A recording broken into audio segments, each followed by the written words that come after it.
के हालात देख लें कि किधर से किधर पहुंच चुके हैं। और मैं इसलिए ये आपके लिए कह रहा हूं क्योंकि अब जिस तरफ आप जा रहे हैं, मैं आखिर में उधर आऊंगा कि अगर हम बहैसियत कौम, मैं अपनी सारी कौम को, पार्टी को नहीं कह रहा, कौम को कह रहा हूं कि अगर आज हम नहीं जागेंगे और हम जद्दोजहद नहीं करेंगे, हम सब जिम्मेदार होंगे जो जिस तरफ अब हम जिस रुख पे निकल चुकी है। सबसे पहले माशियत आ जाए। देखिए, माशियत जो है ना, उसके ऊपर भी एक बड़ा जरूरी है, मैं जो शुरू में बात की कि उधर भी इंसाफ चाहिए होता है, रूल ऑफ लॉ चाहिए होता है, सर्टेनिटी चाहिए होती है। लोगों को ये, जब तक मुझे ये इत्तेमाद नहीं होगा कि आज जो मैं ये फैक्ट्री बना रहा हूं, मैं दुकान बना रहा हूं, मैं पैसे लगा रहा हूं, अपनी मेहनत के सरमायाकारी कर रहा हूं, जब तक मुझे ये नहीं पता चलेगा कि ये आगे भी यही सिस्टम रहेगा, जब तक मुझे ये इत्तेमाद नहीं होगा कि ये कानून नहीं एकदम बदल जाएगा, ये अब सिस्टम चलेगा, तब तक मैं पैसे नहीं लगाऊंगा। बल्कि वो छोड़ें, ये छोड़ें कि मैं मुल्क में नहीं लगाऊंगा, बाहर से भी ना कोई पैसे लेके आएगा मुल्क के अंदर सरमायाकारी करने के लिए, और अंदर से भी आपके जो हमारे जो सरमायाकार है वो किसी और मुल्क में जाके पैसे लगाएंगे। अब दुबई में जाके कभी पूछे, पाकिस्तानी बिजनेसमैन वहां कितने कारखाने भी चला रहे हैं, बिजनेस भी चला रहे हैं, उनसे पूछे तो सही कि जब आपका मुल्क है, आपने पाकिस्तान में क्यों नहीं पैसा इन्वेस्ट किया, आप क्यों दुबई में जाके पैसा लगा रहे हैं, और मलेशिया में भी यही है। तो वो सबसे पहली बात कहेंगे कि यहां हमें इत्तेमाद है इनके कानून के ऊपर, हमें यहां रूल ऑफ लॉ नजर आता है, इसलिए हमें इत्तेमाद है कि जो हमारी इन्वेस्टमेंट है, जो सरमायाकारी है, इनका कानून उसकी हिफाजत करेगा, इसलिए लोग इन्वेस्ट करते हैं। और हमारी जो सबसे बड़ी ताकत है ओवरसीज पाकिस्तानी, जिन 1 crore overseas Pakistani, 10 million overseas Pakistani है। आप ये समझ जाएं कि अगर उनमें से, मैं फिर से एक फिगर देता हूं, 20 लाख भी, 15 से 20 लाख पाकिस्तान में सरमायाकारी करनी शुरू कर दें, तो हमें कोई किसी के सामने हाथ फैलाने की जरूरत नहीं पड़ेगी। लेकिन वो क्यों नहीं आते यहां? क्योंकि उनको इत्तेमाद ही नहीं हमारे इंसाफ के निजाम में। बल्कि जो आए थे, हमारे दौर में जो आए थे, वो सोच रहे हैं मुल्क छोड़ के जाने का। और वो क्यों मैं सिर्फ 3-4 मोटी, ज्यादा मैंने और चीजों में बात करनी है, तो मैं सिर्फ आपको माइशत के ऊपर सिर्फ फिगर्स दे दूं। जिस दिन वोट ऑफ नो कॉन्फिडेंस हमारे खिलाफ साजिश के तहत किया गया, तो डॉलर पाकिस्तान में 178 रुपए का था। 178 रुपए का डॉलर था जब vote of no confidence assembly में दायर किया गया। आज अभी 9 महीने हुए हैं, आज पाकिस्तान के अंदर डॉलर 100 रुपया महंगा हो चुका है। सिर्फ अब 1 हफ्ते के अंदर 50 रुपया डॉलर महंगा हुआ है। हमारे 3 साल 8 महीने के अंदर 55 रुपया डॉलर महंगा हुआ। यहां सिर्फ 1 हफ्ते के अंदर 50 रुपया डॉलर महंगा हुआ है। मैं क्यों डॉलर का आपको बता रहा हूं कि इसके बहुत बड़े, अब आगे जाके इसके असरात पड़ने लगे हैं आम लोगों के ऊपर। आप जो सुन रहे हैं, आप सबके ऊपर अब इसके असरात आने लगे हैं कि आ चुके हैं, महंगाई आ चुकी है। अभी भी जो महंगाई है 50 साल में पाकिस्तान की तारीख में सबसे ज्यादा महंगाई है। इस वक्त जो आम इंसान चीजें खरीदता है, सबसे जो बुनियादी चीज है वो आटा है, वो 60 रुपए किलो से पहुंच गया है 150 रुपए पे। ये आम आदमी खाता है। उसके अलावा घी किधर से किधर गया है, और जो लोग बिजली इस्तेमाल करते हैं, गैस करते हैं, ये सब महंगी हुई और मजीद और महंगी होने जा रही हैं। जैसे जैसे रुपया गिरेगा, जो चीज हम बाहर से खरीदते हैं, जिसमें जिधर भी इंपोर्ट शामिल है, वो सब महंगी होती जा रही और होंगी आगे जाके। तो इसके अभी पूरे असरात आए नहीं हैं, आने वाले हैं। तो ये कैसे कौन सी क़यामत आई थी कि पाकिस्तान के अंदर इस तरह की माशत डूबने के ऊपर खड़ी है। क्या हुआ है? तेल का ही कहते हैं ना, असर हम तेल इंपोर्ट करते हैं, तेल जब महंगा होता है, बिजली महंगी, उसका सारा असर पड़ जाता है ट्रांसपोर्ट पे, हर चीज पे, और जब वो हर इंसान को इफेक्ट करती है। तो तेल, फिर से मैं बता दूं कि हमारे दौर में 110 से 115 डॉलर बैरल पे गया था। आज पहले को 75 डॉलर पे चला गया था, नीचे गिर के अब कोई 85 डॉलर के ऊपर तेल है बैरल। तो किस वजह से ये एकदम ये जो तूफान आ गया महंगाई का, और हर चीज महंगी और रुपए पे प्रेशर। आज पाकिस्तान के रिजर्व उधर पहुंच गए हैं जिधर हमने जब एटमी धमाका किया था तो उससे भी नीचे पहुंच गए हैं। तो जो रिजर्व्स, अगर आप, इसका मतलब यह कि जब आपके रिजर्व्स गिरते हैं तो रुपए पे प्रेशर पड़ना है, और जब रिजर्व्स गिरते हैं उससे भी खौफनाक चीज जो हम सबको, हम सारे पाकिस्तानियों को तशवीश होगी सुन के कि हमारी सिक्योरिटी पे इसका इफेक्ट जाता है। हिंदुस्तान के रिजर्व्स कुछ पता नहीं 550 अरब है, 550 अरब डॉलर है, हमारे 3 अरब डॉलर से भी नीचे गिर गए। तो कहां 550 अरब डॉलर और कहां $3 से नीचे गिरने का। सिर्फ आपको अगर कभी आपको दिल के ऊपर अगर तकलीफ पहुंचानी है तो हिंदुस्तान की चैनल्स देखें आजकल, वो किस तरह पाकिस्तान का नाम ले रही हैं कि ये सिर्फ 9 महीने के अंदर मुल्क किधर से किधर पहुंच गया। अब मैं जो ये इंपोर्टेड गवर्नमेंट के इंपोर्टेड फाइनेंस मिनिस्टर इसाक डार, पहले तो उन्होंने बड़ी बढ़के मारी कि 200 से मैं नीचे डॉलर करूंगा, फिर IMF को उन्होंने धमकियां दी, फिर मूडीज जो रेटिंग एजेंसी है उसको धमकियां दी, और आज अपने घुटने टेक लिए हैं और आज कह रहे हैं कि जी करता तो सब कुछ अल्लाह है, उसकी मर्जी के बगैर तो कुछ नहीं होता, लेकिन अल्लाह ने भी कोई कंडीशंस लगाई हुई है कि मैं तब तुम्हारी मदद करता हूं तब तुम ये चीजें करो। और उसके बाद खैरात के ऊपर आ गए हैं कि खैराती इदारों को कहेंगे कि वो आके मदद करें पाकिस्तान की। इसका मतलब कोई रोड मैप, कोई सोल्यूशन नहीं है, कोई आगे रास्ता नहीं है, इनको कोई पता नहीं है कि अब यहां से आगे जाना कैसे। और मैं आपको पेशन गोई करता हूं कि ये जो इंपोर्टेड सारे लोग मुसल्लत किए गए, ये भागने की भी तैयारी कर रहे होंगे। इनका स्टेट पाकिस्तान में नहीं है। इसाक डार के और इनके बच्चों की जरा प्रॉपर्टीज देखिए और इनके पैसे बाहर कितने पड़े। इनका जो मास्टर है नवाज शरीफ, उसकी जरा रहन सहन लंदन में देखिए कितना है। आसिफ जरदारी की कितनी प्रॉपर्टीज बाहर पड़ी हुई हैं, ये सबको पता है, हमारी एजेंसीज को पता है। जो आज लोग इनकी मदद कर रहे हैं, जो हैंडलर्स पीछे से बैठ के, इन सबको पता है कि इनकी प्रॉपर्टीज कितनी बाहर पड़ी हैं, कितना पैसा इस मुल्क का चोरी करके गए। तो आज ये कह रहे हैं कि खैरात पे पाकिस्तान, यानी कि बैरून मुल्क लोग पैसा खैरात के ऊपर पाकिस्तान दें और अपना पैसा बाहर रखा हुआ है। कौन इनको पैसा देगा? तो इसका मतलब इनके पास कोई रोड मैप नहीं है। तो पहले तो इकोनॉमिकली आज मैंने बताना था कि आज हम किधर खड़े हैं।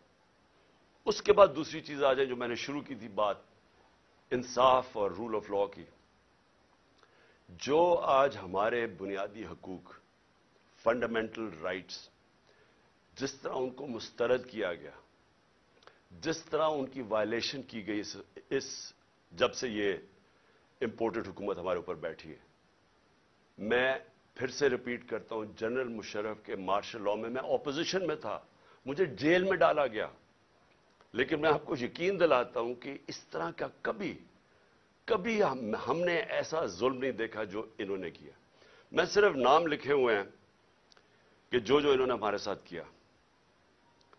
डॉक्टर शहबाज गिल, एक यूनिवर्सिटी प्रोफेसर, बाहर अमेरिका की यूनिवर्सिटी में पढ़ाने वाला, अपना सब कुछ यानी बड़ी सैलरी छोड़ के आता है पाकिस्तान, उसको नंगा करके जो तशद्दुद किया गया, उल्टा लटकाया गया। यानी उसने जुर्म क्या किया था? कोई हमें बताए जुर्म क्या किया था उसने? और मुझे अफसोस से कहना पड़ता है कि हमारे इंसाफ के निजाम ने उसके फंडामेंटल राइट्स की हिफाजत नहीं की। उसके ऊपर मजीद और केसेस कर दिए गए। कभी वो कराची जा रहा है तो कभी बलूचिस्तान में केसेस कर रहे हैं। तो कोई, यानी किधर गए हमारे फंडामेंटल राइट्स? کون سے ملک کے اندر جو اپنے آپ کو جمہوریت کہتا ہے وہاں لوگوں سے ایسے ہوتا ہے جو اسے ہوا؟ ابھی تک وہ ریکور نہیں کیا شہباز گل. ابھی تک جس طرح اس کے اوپر تشدد کیا گیا, ابھی تک اس کا اثرات اس کے اوپر ہے. کوئی اس کو انصاف ملنے کی آس پاس سے کوئی نظر نہیں آ رہا, بلکہ ابھی بھی کیسز بھگت رہا ہے وہ. اور ایک آدمی جو ملک کی مدد کرنے آیا تھا, اپنی سے بڑا آئیڈیلزم لے کے آیا تھا, وہ پیسے خرچ کر رہے وکیلوں کے اوپر, اپنے کیسز کے اوپر. میں اس کی اس لیے مثال دے رہا ہوں کیونکہ شاید ملک کے غدار ہوں, کوئی دہشت گرد ہوں, تو شاید ان کو تو ایسے ٹریٹ کرتے ہوں, لیکن ایک پولیٹیکل آدمی ایک سٹیٹمنٹ کے اوپر اس کے اوپر یہ ظلم کیا گیا.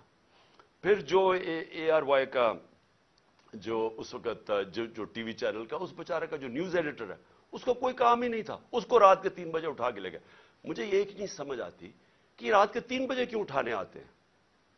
کیوں یہ کیا ایک مہذب معاشرے میں وارنٹ نکلتی ہے, آپ گھر پہ جا کے وارنٹ ڈیلیور کریں اور آپ اٹھا لیں ان کو. لیکن صبح کے 3 بجے جا کے سارے گھر میں اندر دروازے توڑ کے اندر گھس جاتے ہیں, وہاں جا کے ان کی عورتیں ہیں, بچے ہیں, ان کے سامنے یہ ظلم کر رہے ہیں. یہ جو اے آر وائی کے جو نیوز ایڈیٹر, ان کے بچوں کے اوپر ابھی تک اثر رہا ہے کہ جو انہوں نے اس طرح کیا.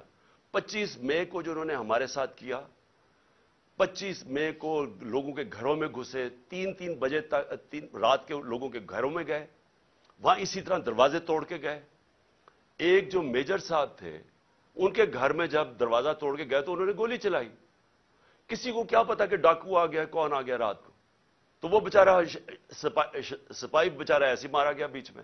ذمہ داری ان کی تھی جنہوں نے آرڈر کیا, اور اس کو اٹھا کے لے گئے, اور اس کو پھر اس کے اوپر تشدد کیا. اس کے بیٹا, اس کا کوئی قصور ہی نہیں تھا, وہ کہہ رہے ہیں میجر صاحب کہ میں نے گولی چلائی ہے. اس کے بیٹے کو لے گئے, اور جو بیٹے کے اوپر تشدد کیا, کتنے مہینے رکھ کے, کدھر گئے فنڈامنٹل رائٹس؟ اور اس کے بعد اعظم سواتی سینیٹر, باہر پیسے اس نے جا کے پیٹرول پمپ کے اوپر امریکہ میں کام جھاڑو دے کے اپنی بزنس بنائی, پیسہ بنایا, اور وہی آئیڈیلزم لے کے وہ پیسہ سب پاکستان بھی لے, پاکستان بھی آ گئے, سینیٹر بن گئے. ایک ٹویٹ کے اوپر, اور ٹویٹ اتنی سچی ٹویٹ ہے کہ باجوہ کو کہہ رہے ہیں کہ آپ نے NRO2 دیا, ساری قوم کہتی ہے اس نے دیا, اس میں تو کوئی شک نہیں ہے. اس کے اوپر جو تشدد کیا گیا, بچوں کے پوتے اور پوتیوں کے سامنے صبح کے 3 بجے گھس کے اس کو پہلے مارا, پھر حوالے کیا گیا نامعلوم افراد کے جن کا نام بھی انہوں نے لیا ہے, اور ان کو اس کے اوپر ننگا کر کے پھر تشدد کیا. پھر ایک گندی ویڈیو بنا کے بیوی کو گھر دے دی, بیوی اور بیٹی کو. یعنی یہ کون سی بنانا ریپبلک میں, کدھر گئے فنڈامنٹل رائٹس؟ پھر آگے آ جائیں, فواد چودھری پھر صبح کے 3-4 بجے پہنچ گئے گھر, ادھر سے پھر اٹھایا, ہتکڑیاں لگائیں, اوپر کپڑا, یعنی یہ کوئی دہشت گرد تھا کیا تھا؟ اس کو پھر پھرایا چاروں طرف, اور جو اس سے کیا, چھوٹی بیٹیاں وہ ٹراماٹائزڈ, بیٹیوں کے اوپر اثرات ابھی تک. پھر شندانہ گلزار, کیا اس نے شندانہ نے کیا کہ اس کو دہشت گرد بنا دیا؟ یہ جمہوریت ہے آپ اگر کوئی بیان دیتا ہے اس کو مسترد کر دیں. یہ کیسے ہو گیا کہ اس کے بیان کے اوپر اس کو دہشت گرد بنا دیا, اس کے اوپر کیس کر دیا دہشت گردی کا؟ پھر شیخ رشید کو پہلے, اور فواد چودھری کو ہائی کورٹ 4 دفعہ ہائی کورٹ نے آئی جی کو کہا کہ میرے سامنے فواد کو لے کے آؤ. آئی جی نے کوئی پرواہ نہیں کی, کہیں اور سے آرڈر مل رہے تھے, کوئی فکر نہیں کی انہوں نے. اور پھر شیخ رشید بیل دے دیتی ہے عدالت, اسلام آباد ہائی کورٹ, اور کیسز ڈال کے اس کے اوپر کیسز پہ کیسز بنائی جا رہے ہیں, اور اس کو رکھا ہوا ہے.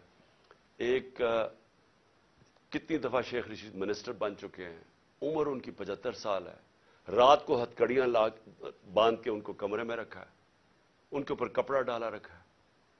یعنی یہ میں اپنے انصاف کے نظام کو آج پوچھ رہا ہوں, کدھر گئے ہمارے فنڈامنٹل رائٹس؟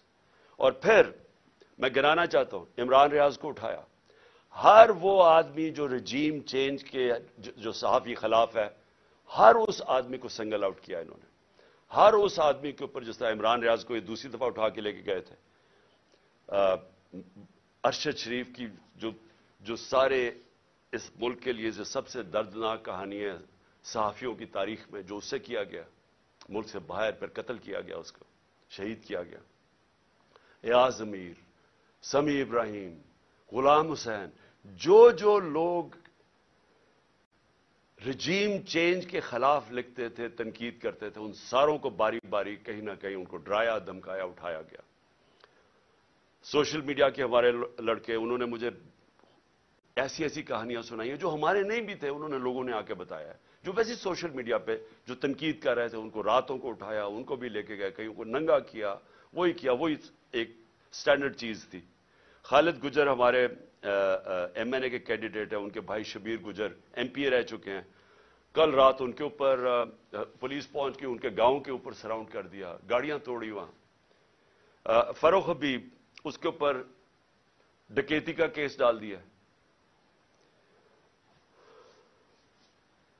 मेरे ऊपर अब मैं अपने 60 एफआईआर है मेरे ऊपर। और जो सबसे हैरान कुन चीज ये है कि अगर मैं एक्स प्राइम मिनिस्टर हूं, अपनी एफआईआर नहीं कटवा सका, और उसके बाद जो जीआईटी बनी थी, जो चीजें निकाल रही थी, जिसमें वाजे हो गया कि और वो लोग शामिल थे जिनको मैंने 3 नाम जो नामजद किए थे कि जो एफआईआर में, वो वाजे हो गया कि वो इसके पीछे है। ना वो, फिर से मैं कहता हूं कि जो डीपीओ गुजरात, ना वो अपना फोन देने के लिए तैयार था, उसको भी कहीं से हुक्म आ रहा था। ना सीटीडी के अंदर वो जो एसपी था, ना वो तैयार था अपना फोन, जिसमें उसने वो जो दूसरी वीडियो बनाई थी, वो जो शूटर था नवीद या नदीम, ना उन्होंने दिया, ना उन्होंने कोऑपरेट किया। लेकिन जो रिपोर्ट दर्ज करवाई गई अदालत ने, जीआईटी ने अदालत में जो रिपोर्ट दर्ज करवाई, उसके अंदर यह चीज वाजे हो गई कि 3 शूटर थे, एक नहीं था, तो दीनी इंतहा पसंद का सारा खत्म हो गया केस। लेकिन जो सीटीडी के अंदर जब उसको नवीद को उठा के सीटीडी लेके गई, तो वहां 5 नामालूम अफराद थे। क्या काम था उनको सीटीडी में? तो क्या अगर किसी में कोई शक है, तो अब ये शक हट जाना चाहिए कि ये जिन लोगों ने करवाया था, उनका काम मेरी हिफाजत करना था, उन्होंने ये करवाया सब कुछ, और इसलिए वो कवर अप कर रहे हैं। केयरटेकर गवर्नमेंट कैसे हो सकती है कि जेआईटी की, जो पंजाब गवर्नमेंट ने नोटिफाई की हुई जेआईटी, उसको बंद कर दिया, उसका काम नहीं करने दे रहा है? किस चीज का खौफ है? क्योंकि ताकतवर लोगों ने अपना फैसला किया हुआ है कि अगर वो कानून के ऊपर है, ये है। और फिर मैं वापस जाता हूं कि ये सारे जो मैंने आपको केसेस इसलिए बता रहा हूं कि यहां रूल ऑफ लॉ नहीं है, या इंसाफ खत्म कर दिया है, या जंगल के कानून की तरफ निकल गया पाकिस्तान। और कोई मुल्क जिधर इंसाफ और रूल ऑफ लॉ नहीं है, वहां खुशहाली नहीं आ सकती। ये हम अंधेरे की तरफ लेके जा रहे हैं। और ये मजीद जितनी ये और कोशिशें कर रहे हैं, जितना हमें डराने धमकाने की, ये सिर्फ साबित कर रहे हैं कि इस मुल्क में माइट इज राइट है, जिसकी लाठी उसकी भैंस, कि कोई इंसाफ नहीं है कमजोर को। ये साबित कर रहे हैं कि ये जो लोग ऊपर बैठाए हुए हैं हमारे, इनका सिर्फ मकसद ही एक है कि किसी ना किसी तरह ऑपोजिशन को डरा धमका के खत्म करो, ताकि ये खत्म हो जाए। तो फिर वो जो मैं जिसका नाम 12th मैन भी रखा हुआ है, वो लड़ने से भागा भागा आए। जब वो समझ जाए कि अब ग्राउंड तैयार हो गई है, तो तब वो आके इलेक्शन जीत के तो कहे जी देखे बहुत बड़ा मार्का मारा। ये सिर्फ गेम प्लान है। लेकिन जो तीसरा मेरा पॉइंट है कि जो पॉलिटिकल, इस वक्त जो हमारे मुल्क में पॉलिटिकल अनसर्टेनिटी है, जिसकी वजह से कभी भी मायशत हमारी, कभी भी वो इस्तेकाम उसमें नहीं आ सकता जब तक आप पॉलिटिकल स्टेबिलिटी ना लेके आए।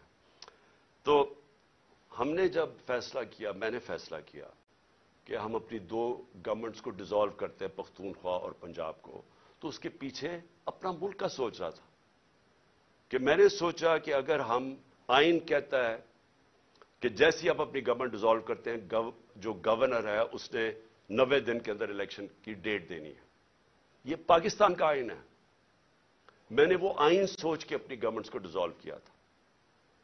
اور مجھے تب لوگ کہتے گئے ہمارے کہ یہ نہیں کریں گے, کہ یہ جو طاقتور لوگ ہیں یہ نہیں ہونے دیں گے. اور انہوں نے پوری پہلے کوشش کی کہ کسی نہ کسی طرح ہمیں پنجاب میں کانفیڈنس ووٹ نہ ملے, پھر کہ ہم ڈیزالو نہ کر سکے تھے. ڈرایا دھمکایا, یہاں آ کے بیٹھ گئے وہ طاقتور ہینڈلرز, اور انہوں نے پوری کوشش کی.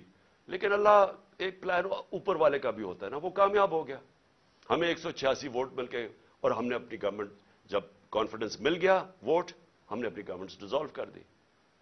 اب یہ سارا ملک اب تماشا دیکھ رہا ہے کہ ابھی تک 18 دن ہو گئے ہیں, دونوں گورنرز نے ڈیٹ نہیں دی الیکشن کی. اور یہ جیسے ہی 90 دن ختم ہوں گے تو ساری قوم سمجھ جائے کہ اس کے بعد یہ آرٹیکل 6 لگے گا ہر کوئی جو گورنمنٹ میں بیٹھا ہوگا, کیونکہ وہ بالکل گورنمنٹ, جو بھی گورنمنٹس ہوں گے ایلیگل ہو جائیں گی, وہ آئین کے خلاف ہو جائے گی. اور جو بھی یہ کوشش کر رہا ہے کہ کسی طرح اس کو آگے کھینچا جائے, اور وہ ہمیں پتہ ہے کون کوشش کر رہے ہیں. ایک تو یہ جو امپورٹڈ ڈاکو بیٹھے ہوئے ہیں ہمارے اوپر, یہ خوف زدہ الیکشن سے, ان کو پتہ ہے کہ الیکشن میں یہ جیت نہیں سکتے. اور انہوں نے تیاری کی ہوئی تھی کہ جتنا ٹائم گزرتا رہے گا اس کے اندر یہی حربے استعمال کر کے ہمیں کمزور کرتے جائیں گے, ایف آئی آرز کاٹتے جائیں گے. عمران خان کی جیل کی پلان کیا ہوا ہے کہ اس کو جیل میں ڈالیں گے, اور پھر ہمارے جو سینئر لوگ ہیں ان کو اسی طرح ہراساں کرتے جائیں گے. جو بولنے والا ہوگا اس کا منہ بند کرنے کی کوشش کریں گے. تو یہ ان کا پلان تھا کہ یہ آہستہ آہستہ جب بالکل ہم کمزور ہو جائیں گے تو تب پھر یہ الیکشن کی کوئی ڈیٹ دیں گے. لیکن ہم نے یہ جو اپنی گورنمنٹ ڈیزالو کر کے اب جو سارا پاکستان آج پاکستان کی عدلیہ کی طرف دیکھ رہا ہے, اور میں یہ امید رکھتا ہوں کہ ہماری عدلیہ آئین کے ساتھ کھڑی ہوگی. کیونکہ اگر یہ 90 دن سے اوپر جاتا ہے تو یہ پاکستان کے آئین نہیں, پاکستان کے رول آف لا نہیں, یہ ساری پاکستان کی جمہوریت اس وقت ختم ہو جاتی ہے. اس کا مطلب جمہوریت نہیں ہے یہاں, کیونکہ جمہوریت تو چلتی ہے آئین کے اوپر. تو لہٰذا یہ سب اب سارا قوم تماشا دیکھ رہی ہے کہ کیا 90 دن میں الیکشن ہوگا یا نہیں ہوگا. میں ابھی آپ کو کہہ رہا ہوں کہ یہ جو امپورٹڈ حکومت ہے یہ اتنی خوفزدہ الیکشن ہے, کیونکہ انہوں نے پوری کوشش کی سب کو ملا کے. جو 16 جولائی کو الیکشن ہوئے تھے, بائی الیکشنز پنجاب میں, اس کے باوجود ہار گئے. پھر اس کے بعد ساری جماعتیں ایک ٹکٹ پہ لڑی, پھر ہار گئی, وہ جو اگلا اکتوبر میں الیکشن ہوا تھا. تو یہ ڈرے ہوئے الیکشن سے, تو یہ الیکشن سے ڈرے ہوئے ہیں, ملک تباہی کی طرف لے کے جا رہے ہیں. روڈ میپ ہے کوئی نہیں, کوئی چیز کنٹرول میں ان کے نہیں ہے. صرف اور صرف اس ڈر سے کہ الیکشن نہ ہار جائیں, ان کو کوئی فکر نہیں ہے کہ ملک برباد ہو جائے, کیونکہ ان کے پیسے باہر پڑے ہوئے ہیں. ان کا پاکستان میں سٹیک ہی کوئی نہیں ہے. انہوں نے پھر سے میں کہہ رہا ہوں یہ پھر باہر بھاگیں گے.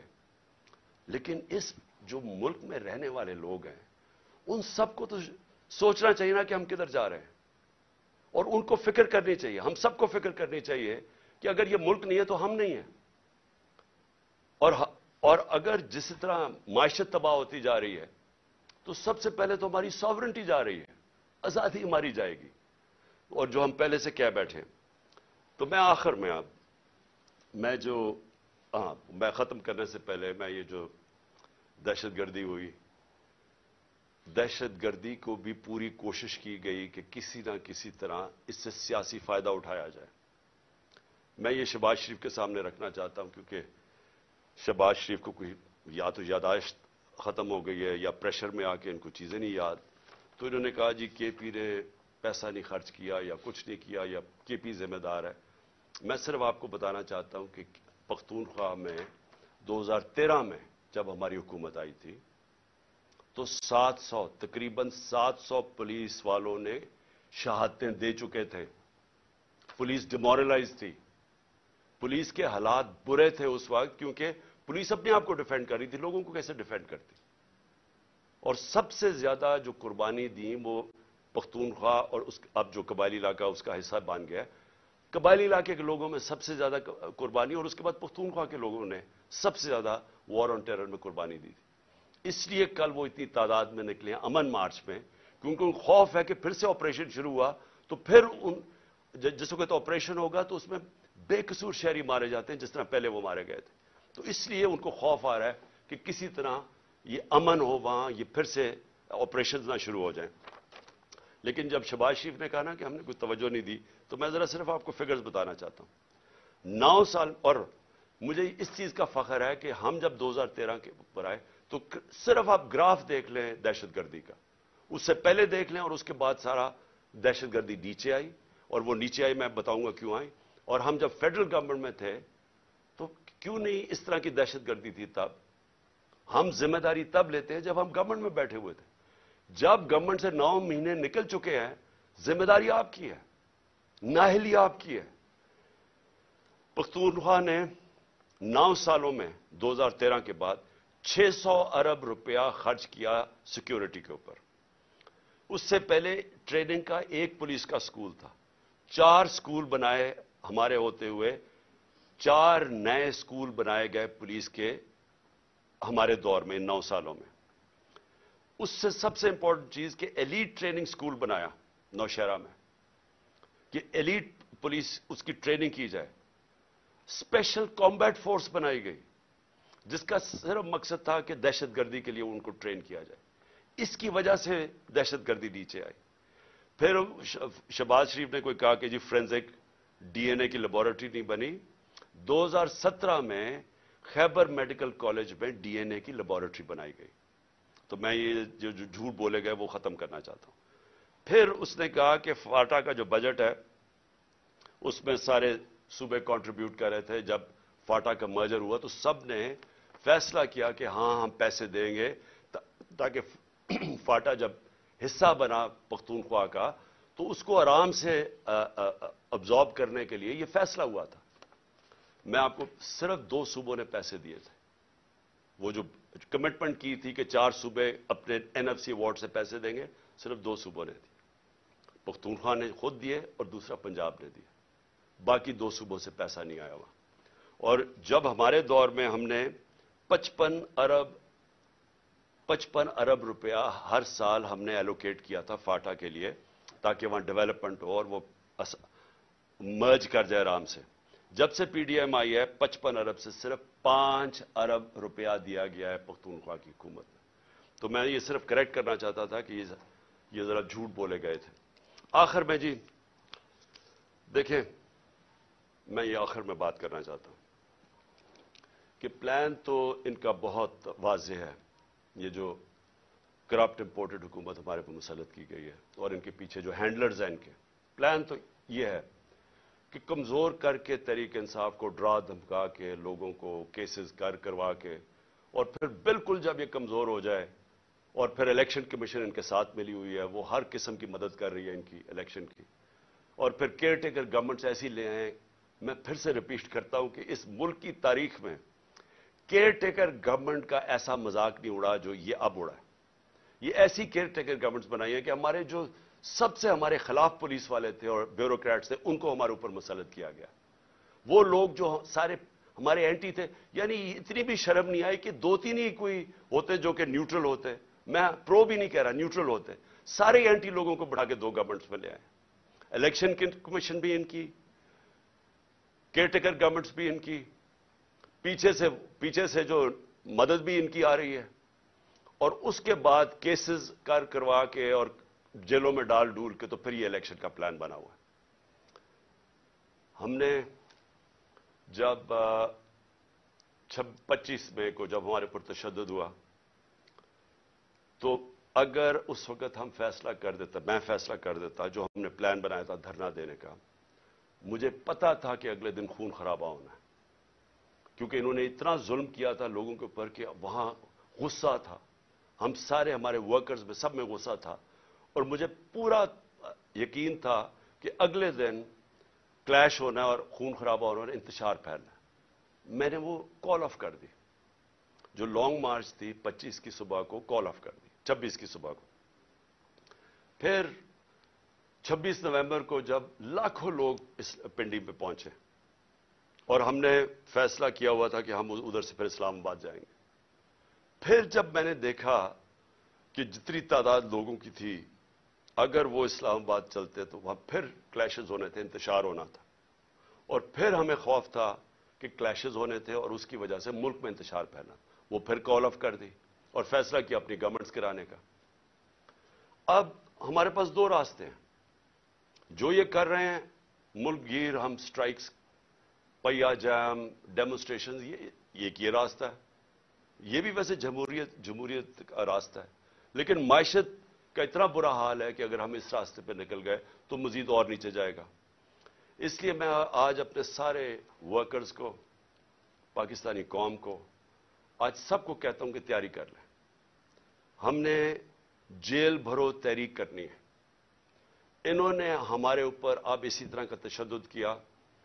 मैं अपने नौजवानों को, कौम को, लोगों को तैयार कर रहा हूं कि अगर ये समझ रहे हैं कि इस तरह का तशद्दुद करते रहेंगे और चुप करके बैठे रहेंगे, तो हम बेहतर यह है कि बजाय हम तोड़ फोड़ करें और सड़कों पर निकले, जो हमारी पार्टी तैयार हुई है इस वक्त, हम सारे तैयारी करें जेल भरो तहरीक की, और हम इंशाल्लाह पाकिस्तान के सारे जेलों भर देंगे ताकि इनका शौक पूरा हो जेलों का, कि अगर ये समझ रहे हैं कि हमें इससे खौफजदा कर देंगे और हम किसी तरह चुप करके पीछे हट जाएंगे और इजाजत दे देंगे इन चोरों को फिर से अपने ऊपर मुसल्लत करने के लिए, तो ये हम इनका शौक पूरा कर देते हैं। तो सारी पार्टी को और मैं अपनी कौम को आज कहना चाहता हूं कि वक्त आ गया है, हम तैयारी करें। मैं कॉल दूंगा, आप सब तैयारी करें जेल भरो तहरीक की, और जैसे मैं आपको सिग्नल करूंगा तो सारे हमारे लोग निकलेंगे और हम अपनी जाके गिरफ्तारियां देंगे, ताकि एक ही दफा इनको पता चल जाए कि कौम खड़ी किधर है। हमें पता है जेलों में कितनी कैपेसिटी है, और मुझे पता है कि कौम कितनी तैयार है निकलने के लिए, तो इनका भी शौक पूरा हो जाएगा कि देख लेंगे कि कौम खड़ी किधर है। इसलिए मैं आज सारों को तैयार कर रहा हूं और मेरे आपने सिग्नल की इंतजार करनी है। पाकिस्तान पाइंदाबाद।